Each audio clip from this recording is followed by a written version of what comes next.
जैकबाबाद का खबर शामिल कयूं पिया। ब्यूरो चीफ वसीम इकबाल की रिपोर्ट मुताबिक़ ज़िले जैकबाबाद में हसास इदारनि के अहलकारनि पारां यूरिया भाण खंडु और कणक की स्मगलिंग खिलाफ क्रैकडाउन। जैकबाबाद ज़िले में हसास इदारनि पारां मुख़्तलिफ़ हंधनि ते यूरिया भाण जीतमार दवा खंडु कणक जो ज़ख़ीरो करण खिलाफ कार्रवाई, जैमें 10,000 खां 20,000 बोरियूं यूरिया भाण बरामद कई वई। 1,000 खंडु जा कटा और जीतमार दवाऊं पिण हथ कयूं वयूं।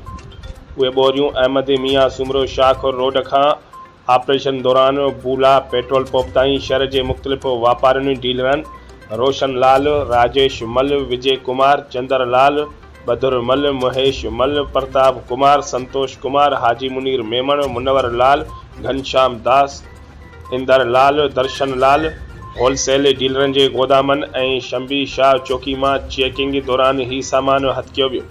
डीलरनि जा गोदाम सील किया विया आहिनि। डीलरनि के गोदामनि ऐं स्मगलरनि खिलाफ वधीक कार्रवाइयूं जारी आहिनि।